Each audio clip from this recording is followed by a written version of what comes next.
Awesome. Let's give them a great big hand again. Come on. You know, all of us get into trouble at times. All of us do. Doesn't matter who we are, we're going to do it. I remember when I first started driving, reversing wasn't my issue. Going forward was my issue. You know, you all probably remember the bunny hops. Funny how you don't do bunny hops in reverse, eh? You just go crashing into things instead. For every one of us, it's different. And tonight we want to talk about reversing out of trouble. If your life is in a mess, or you have been making bad decisions, steps to get back into a good place and stay there are what we're all about here tonight. And I want to do two things in the process. I want to give you an opportunity to think about the kind of negative things that contribute to the places that we need to reverse out of. And I want to give you some suggestions as to what can be actually keys for reversing out of trouble in a healthy way. No, there was one guy in overseas, and with him, the worse it gets, the worser it gets. Now, I know worse is not an English word, but we've got it for tonight. You see, because this guy, you can see his tractor there. It was great on his farm. Whenever I met a soft patch, he said, I would reverse out and try the next row instead. He'd been going down the rows and doing some work in the orchard. Instead of battling on through, says Anthony, all but 2 of the rows contained wet patches and ruts filled with water. So all of them, except for 2 rows, were wet. After spending hours reversing out of rows and avoiding the inevitable, I sank out of sight. There he goes. I was at the dry end of the orchard, the place where I least expected to get stuck. But somehow I managed it. Look how deep he is. The rest of the story is highly amusing. To get him out, they cut down, and this is in the middle of an orchard, remember, they cut down 11 trees before they could get him out. The thing was such a mess. And I thought, this is a good caricature of how we are sometimes. We're like this. We keep going backwards and forwards in the mud and getting even more stuck. I used to love going and traveling across waterfalls and things in my vehicles. I used to love doing this thing. It's a crazy Kiwi thing I discovered. I didn't realize that when I was younger. Lots of people overseas never used to do this kind of thing. We had some English friends who came and visited us once. And we had a waterfall to cross.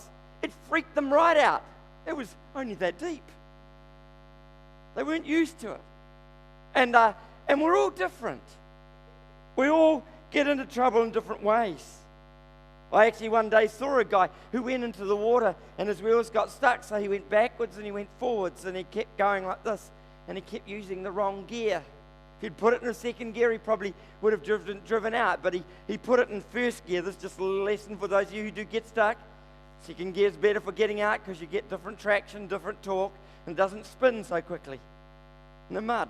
Because some of us, we really spin in our lives, and we kick up mud all over the place.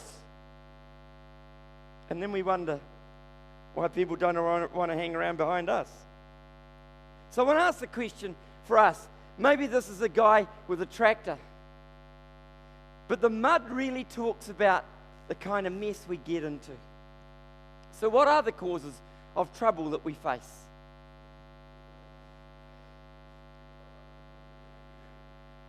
Took you a while, some of you. I think they got a fail on a parking. And really, I want to touch on this.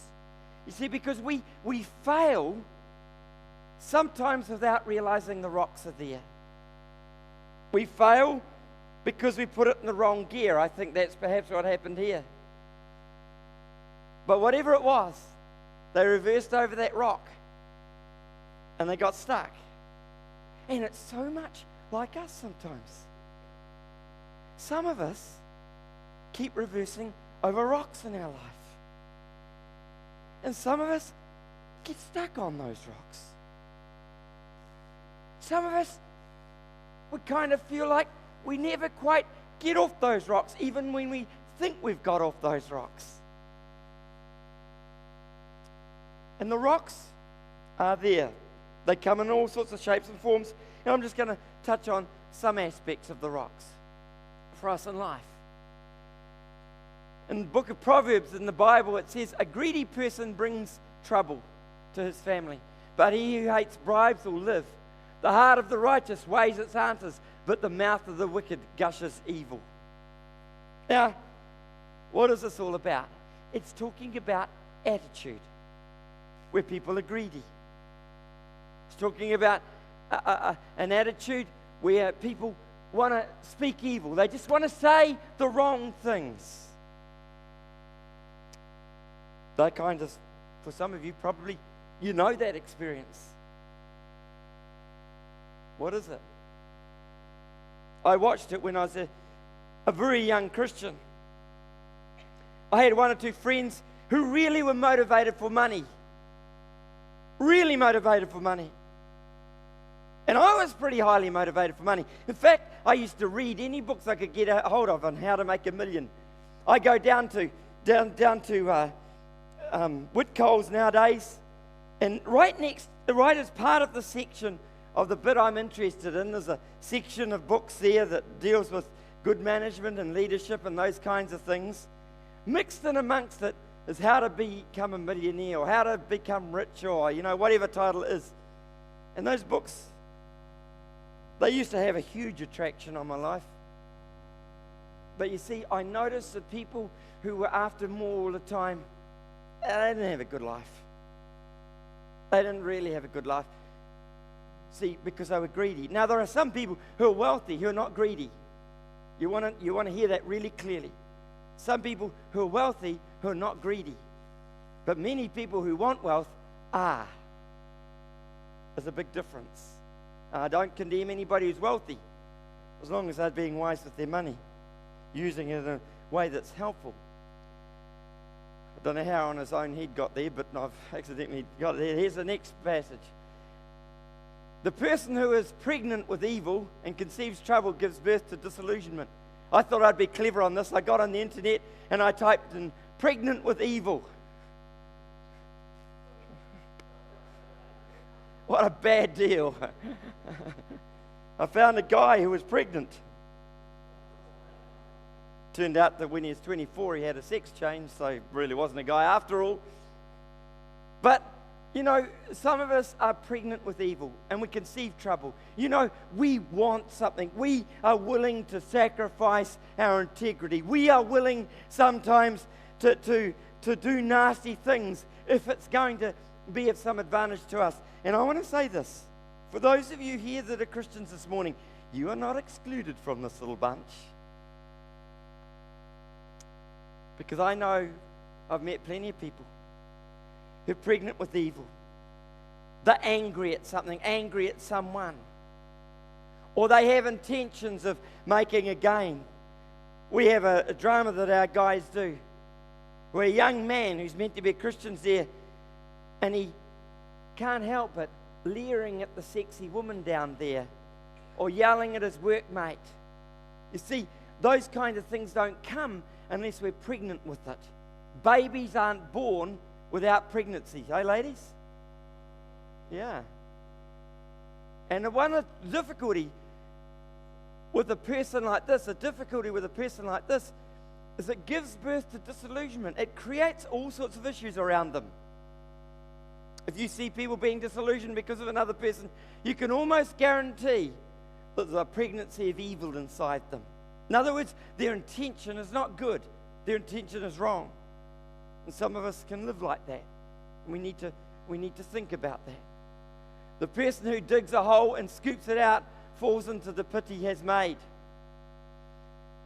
If you don't think this is funny, you don't think this is real, you ought to have been around a few years ago when I was trying to dig a loo hole. I had two stories come out of this one. We got partway down and we're digging the hole, trying to scoop it out without the bucket at that point, and you end up head first in it, just as well it hadn't been used, eh? the trouble they cause recoils on themselves. Actually, it should be themselves, because I changed the gender thing because the text wasn't meant to be male. Their violence comes down on their own head. Now, I want you to understand what happens. You see, when we get into trouble, often the trouble isn't what somebody else created. It's what we've brought down on our own heads, like this text says. We have created the environment where trouble is going to happen and it's going to fall on us. I had a young man some years ago I used to work with. He was a nice-looking young guy, 18 years old. But every day, he used to come into work on every Monday, he used to come into work and he used to tell these stories about things he's meant to have done with some young woman. Now, I didn't believe him. But he wanted to look big in front of the guys. But what actually happened, really interesting, the guys used to tease him and pick on him. Because you see, the truth of the matter was, he dug a hole and he fell in it. And what happened when he fell in it, the trouble fell on him. All the dirt from around the hole fell in on top of him, really. I had a guy who was working as what they called a fitter's mate. He used to do all the maintenance on the machines around the factory in Lane Walker Rudkins. And Ian, I didn't know this at the time, had been one of the worst blasphemers in the factory, apparently. He used to always be telling dirty stories. But from the day I started there, I made it very clear that I didn't go there. I didn't know he was prone to this, and what actually happened is that Ian wasn't telling any dirty stories. He hardly ever swore. I was quite impressed with this gentleman. One day, this young man, this 18-year-old, come in, and he started trying to tell stories, and I said to him, "Bro, you know the thing that goes down here? No dirty stories, no swearing, no dirty jokes. There's a training workshop, and you come in here. They're the rules."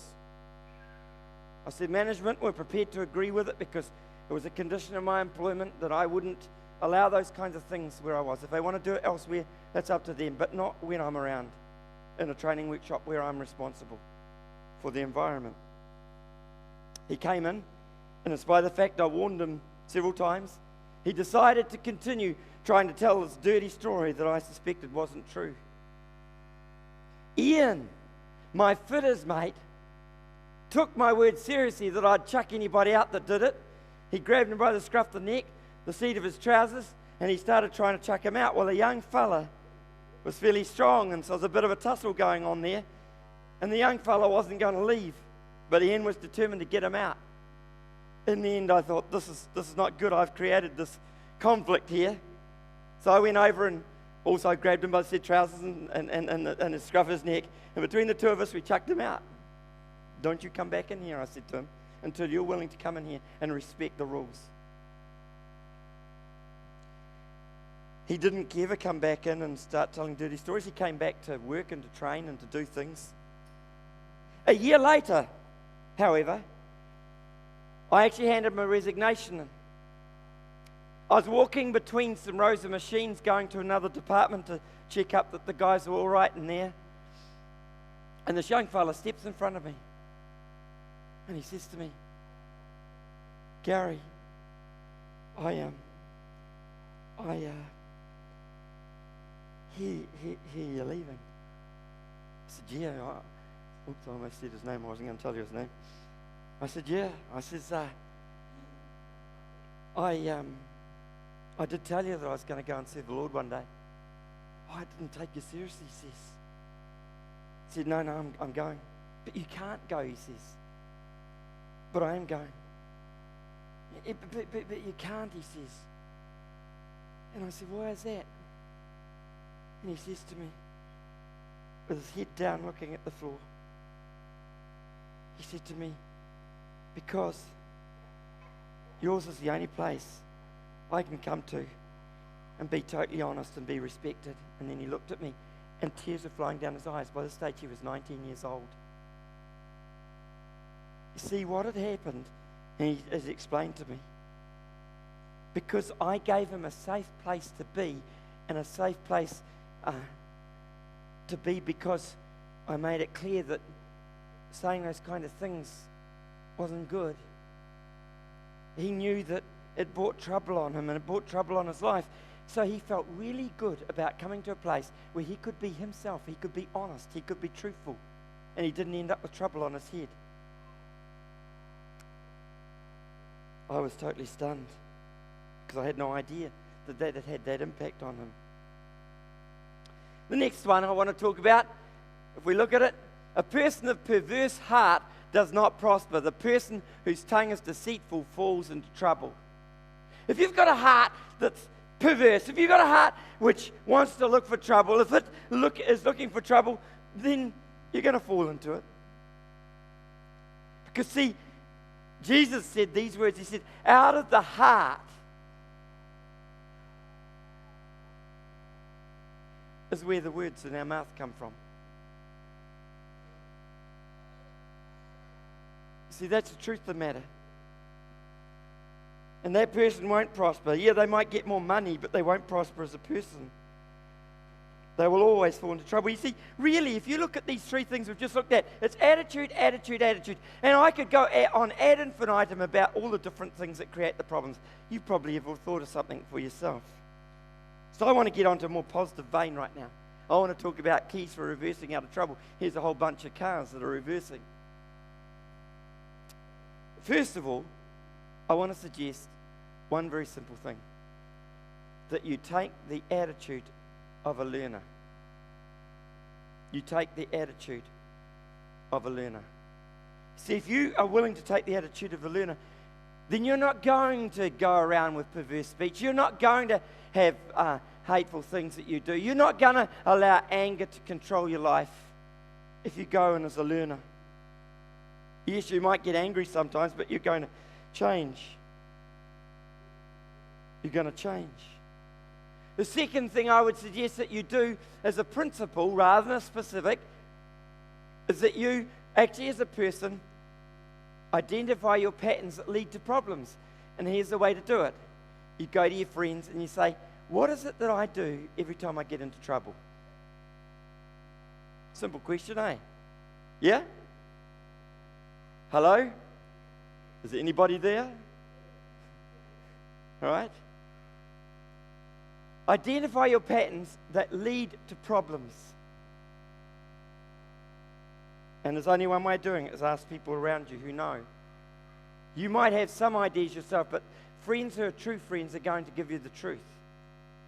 But I want to ask you to do something. If you go and ask people, please, don't get angry with them when they tell you the truth, because they're only telling you who you are. They're not saying anything wrong. And if it's a husband or wife that you're going to ask, make a covenant before you go that whatever they say, you will accept it in grace and love and give them a big hug and kiss afterwards and say, thank you, darling.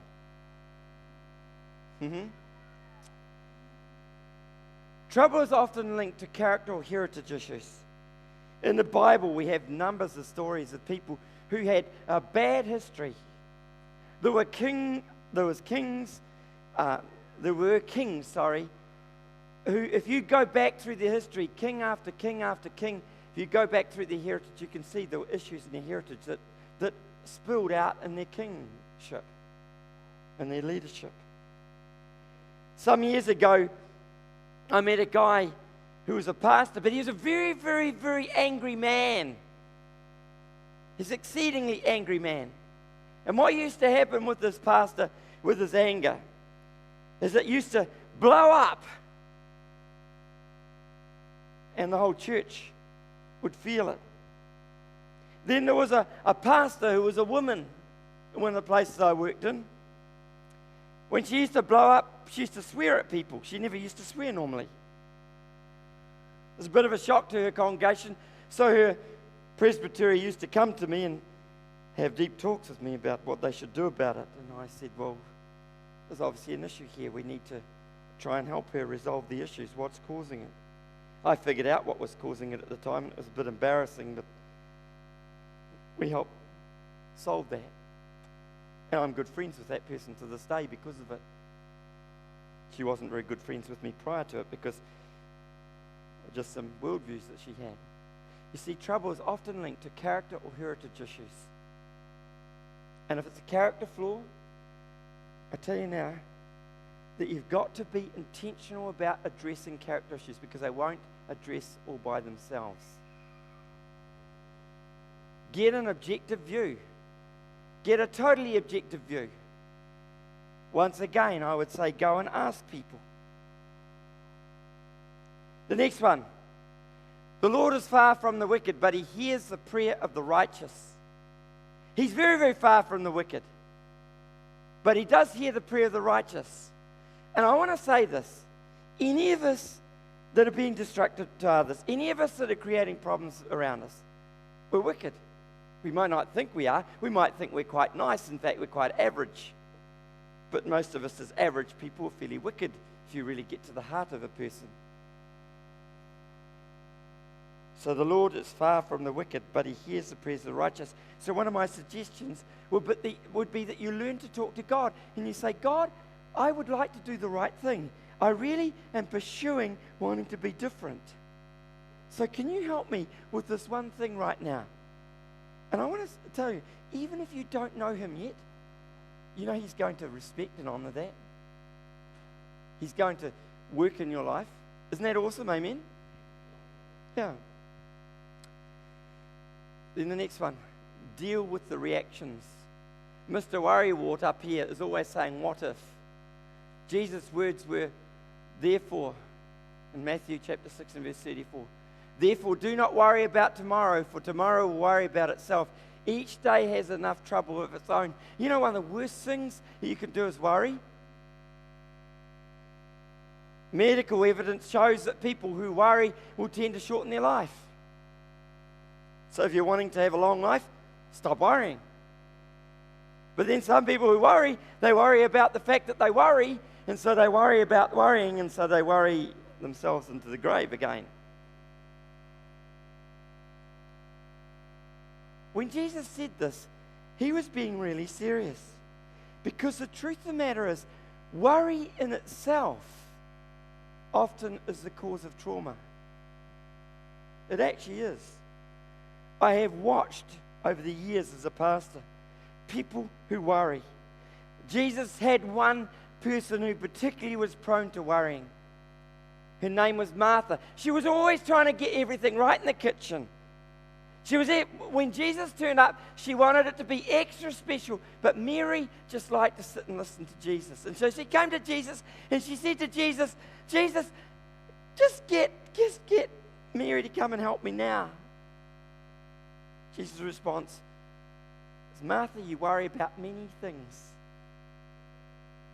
Mary has chosen the better. What was he really saying to her? He wasn't saying you shouldn't be busy in the kitchen. He was saying you worry about the wrong things. You've got the priorities wrong. And sometimes that's what we do, and we can be quite destructive to our families. So what do we need to do? We need to learn the S and T words. Some years ago, one of our men, David Tavita, he was an elder here, wonderful guy. He's since gone to be with the Lord. He had us in total hysterics in a board meeting one night. We'd had a particular problem with some people who'd been a little bit naughty. And David said to us, well, we won't solve the problem with this person. I said, why is that, David? Now, David, if you knew David, he would say something and then he would laugh his head off. Wouldn't he, Pat? And Sarah, his wife, is here. Now, he would have us in hysterics sometimes. And he said to us, he said, but we won't solve this problem. They haven't learnt the alphabet. What do you mean, David, said I. Others were asking him similar questions. He said, well, they never got very far through the dictionary when they were learning English. And then he laughed again.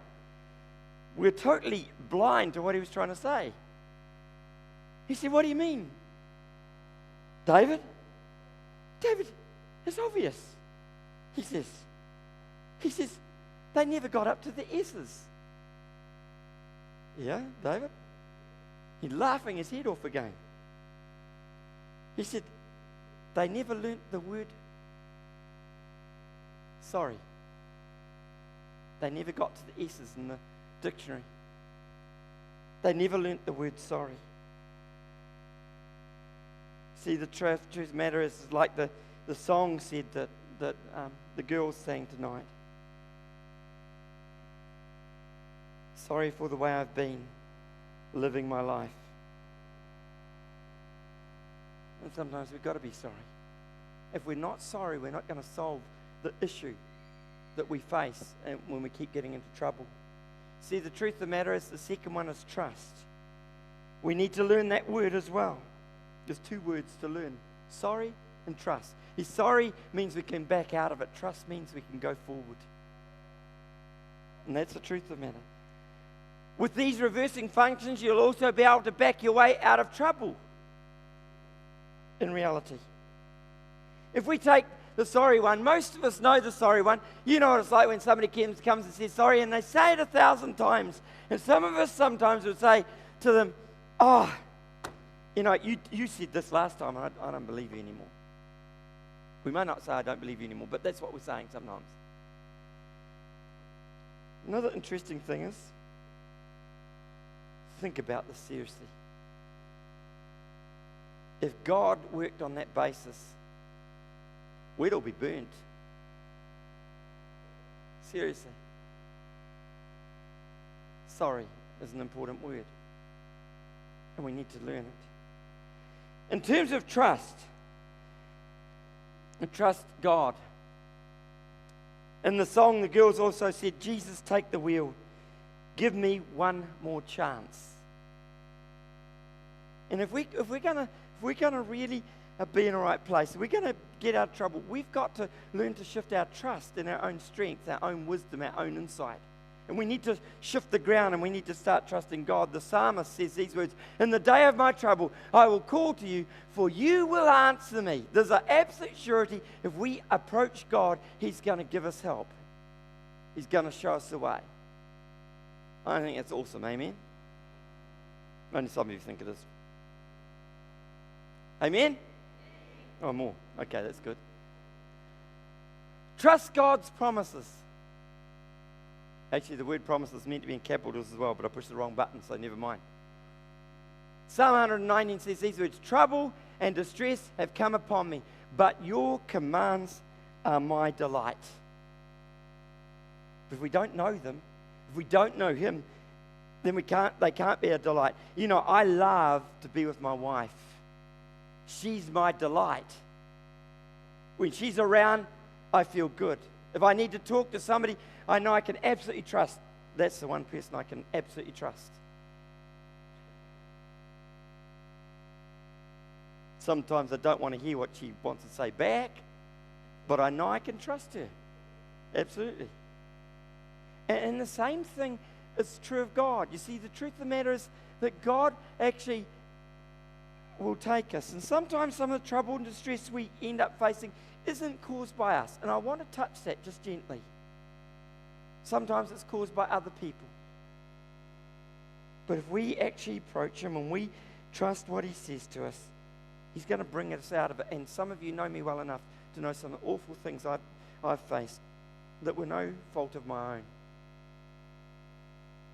But He brings me out. And sometimes I don't let Him bring me out very fast. And He would love to bring me out faster. But that's the reality.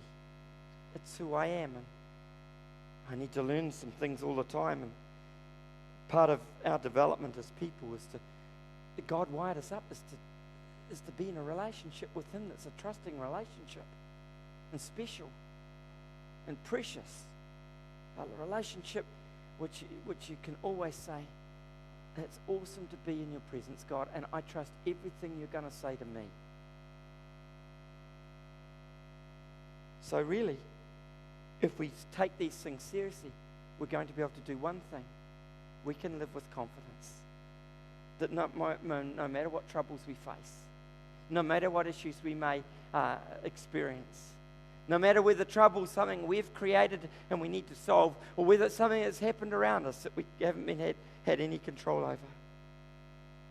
And the one thing I can do, I can trust, absolutely trust in God. I can live with confidence. But if I don't have Him in my life, that isn't going to happen. That isn't going to happen. Let's talk to Him together. I want to invite you to talk with me to Him. It's called prayer. It's just simply talking to God.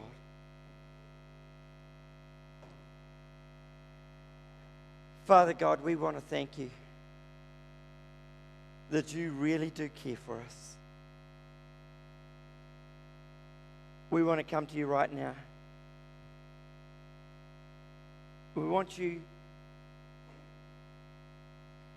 to help us to accept what You've already been saying to us about some of the trouble we sometimes get into. God, for some of us, it's when we let our mouths get out of control. For some of us, it's a heart issue or a character issue that's there. Some of us, it's a heritage thing that we don't fully understand. And we need to. And for some of us, when we hit issues that we just feel are not our fault. Some of them are and some of them aren't, and we can't figure it out. God, we would want to say to You, we're sorry for the times that we have got it wrong. When we've created trouble, trouble's followed us because of who we are. And we would like You to have the ability to reshape us. We want to say we are truly sorry. And some of us are a little bit sorry, but we want to get there, Lord. And so help us on the journey. We want to say really clearly tonight that we would trust You. You've given Your life for us. And we don't deserve it. And we brought that trouble on You by our sin. And so we want to acknowledge that that's what You've done, that You've offered to free us. And we'd like to take that opportunity tonight, whether we claim to be a follower of Yours or not yet, to be able to trust You, to be able to walk forward and find ourselves not needing to continually back out of trouble. That the only trouble we have to back out of is stuff that we've created, but that we might say sorry and that we might be truly willing to change. So give us a sense of Your presence, a sense of Your direction, a sense of Your clarity, a sense of Your love. In Jesus' name. And they all said, may Lord bless you. Let's give the team that did so much work towards putting this on here tonight a big hand. God bless you. Have an awesome week. And you know what the thing is? Go out and experience a real live dynamic in life and don't be troubled anymore. God bless you.